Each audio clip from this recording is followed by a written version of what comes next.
Matthew Smith is live in Corktown for us this morning. And Matthew, basically taking a look at this water that's leaving the system that nobody's paying for. What's going on here? So essentially what ends up happening with water systems is a lot of water is lost. We're talking about mistakes, people stealing water, or in some cases it's just the water main breaks. I mean, just 1 week ago you could see what's left behind when millions of gallons were pouring out here in Corktown. That time it was due to a water main break, but that's just one of the ways that we're losing, because in the end someone has to pay for all the water. And that's why we went to the folks who bill you to find out if they're making any progress. Sure, this looks like one person's problem, but water leaks, they add up. So the water main breaks. But take a look at your screen. This is from December. Millions of gallons lost. Just last week, we saw several blocks flooded out in Corktown. The takeaway then? Biggest dilemma was they shut our water off. That was kind of the biggest thing, really, for us. Yeah, a one-day problem, right?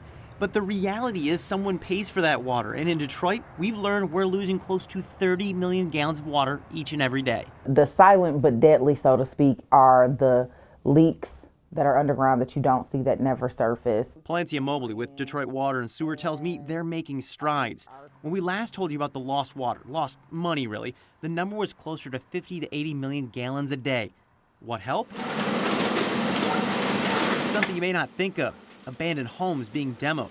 As we've documented before, many were left vacant and with running water, and we paid. But 30 million gallons a day still sounds like a lot, right? And when it costs $400 or more to produce a million gallons, you see how this adds up. Mobley tells me new investments in construction will be pricey up front, but beneficial down the line.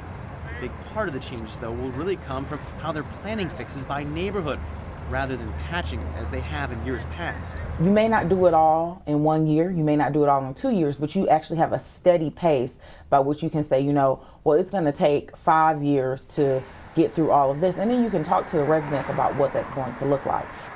All right, so Matt, so clearly we're talking years here to fix this problem, but what does the next step look like?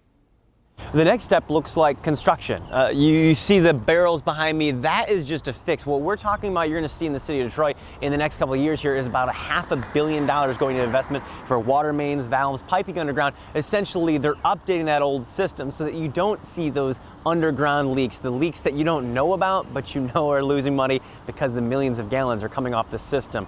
Nearly 7% of the water through the Detroit and Metro Detroit system is actually being used without an end user, nobody paying for it. That's a whole lot. So spending money to save money in the end. All right, thanks a lot, Matthew Smith.